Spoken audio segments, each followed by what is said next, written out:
you lads, lovelies, and everyone in between. So, yes, I'm going to comment on the MRTV interview where they had those three nerds sitting there chatting about VR stuff. It was fun. It was a very long watch, actually, an hour and 42 minutes. But then Sebastian ruined it by coming out with a much shorter 20-minute video where he gave his own impressions of the Crystal. So that's actually great, because I would have had to have watched that entire thing like 3 times and then took notes the whole time, and it's actually quite a dry and boring process, so I'm glad Sebastian did that for me. Thanks, buddy. Seriously, that's a lot of watching. It's very dry. Yeah, I mean, it's fun the first time, right? When you're like, oh, look at all this stuff they're talking about. But then when you're actually doing it to take notes, it feels a lot like homework. Actually, let's talk about the Portal first. So I think, and I've said this before in another video, that the Portal is said to be pretty much the premier budget tier PC VR headset.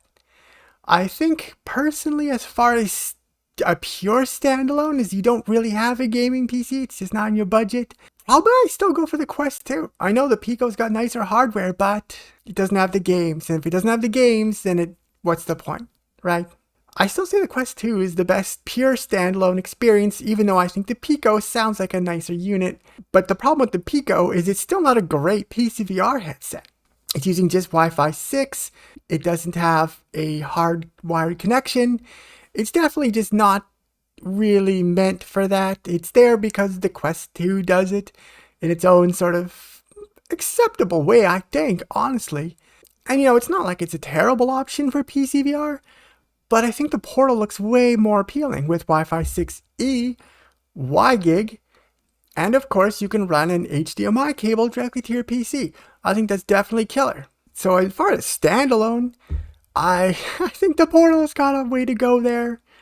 I don't think it's going to have the library of either. But for a budget tier PC VR headset, I think it's going to be incredibly tough to beat. We've also got some interesting things here that the Portal, at least for sure, has Hall effect joysticks.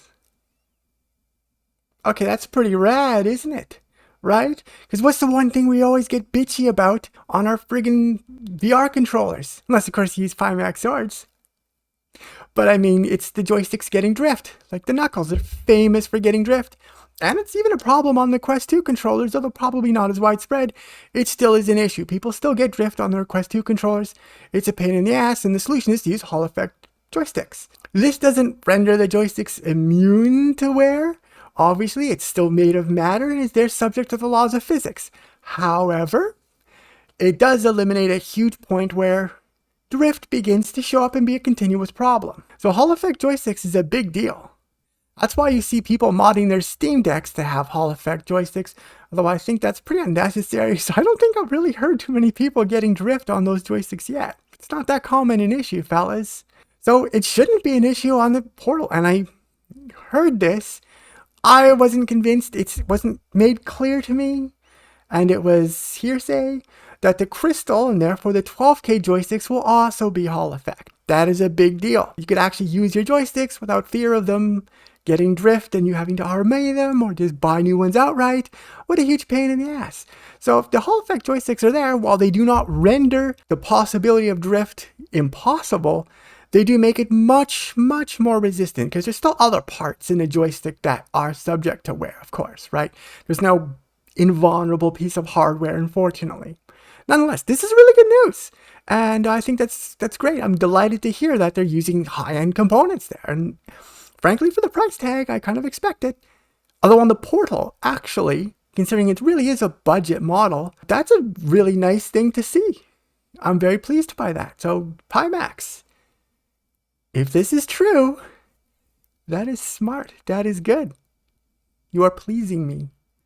It means I won't be making a video shouting at you again. Remember when I did that? Yeah, it was the sword controller reviews. I shouted at you. I'll do it again if you fuck up. A little bit about the Crystal. Now, we're all pretty excited for the flipping Crystal, aren't we? Sebastian basically said the clarity was at least as good as the Arrow. Some people say it's a touch better. Some people say it's a touch worse. Either way, it's so competitive as not to really be an issue. But they all have said that the colors, and the blacks in particular, were far superior. Also, the FOV was way better, especially vertically. A lot of people basically say it's very comparable to the Index, which ain't bad at all. I mean, it's bad compared to an 8KX, but I don't find the Index claustrophobic like I kind of do a little bit with the Quest 2. Even though they're not massively different, really.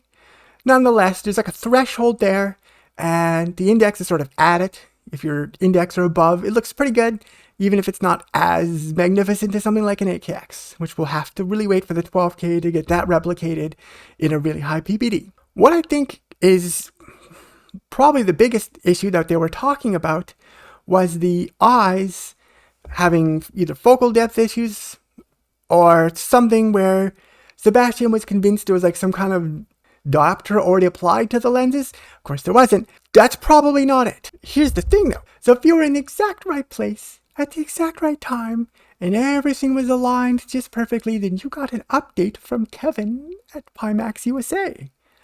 And that was about the new crystals he's receiving. So he received 5 new crystals for the Pimax USA Roadshow that I also can't attend because I just can't afford to just leave the country for that long. How is everyone so rich they can just travel? Jesus Christ, I don't understand it. How are you all so rich? The new Pimax crystals that Kevin has have factory calibrated lenses. So this should be different. So already there should be a solution to that weird sort of diopter problem that people were talking about, particularly Sebastian. And it's especially worth noting that users reported different levels of that effect depending on which headset they were using. So it wasn't consistent across the headset. So whoever they're putting the lenses in or calibrating them before was actually, I don't know, perhaps a manual process. I have no idea what was involved in the manufacture of these weird prototype ones. But the factory calibrated lenses should not have this. And Kevin was talking about something related to this a little while ago.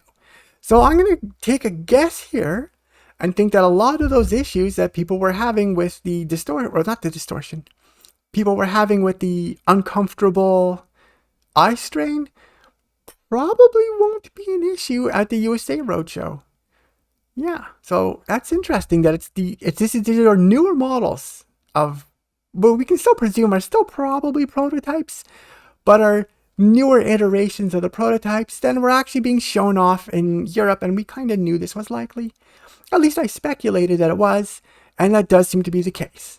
So that's exciting. I'm really looking forward to hearing the responses from the USA audiences. And I think it's going to be really cool.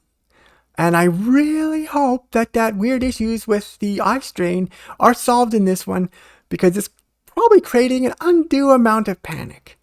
I mean, of course, they're going to fix it before launch. They're not going to launch a product like that, obviously, right? Come on.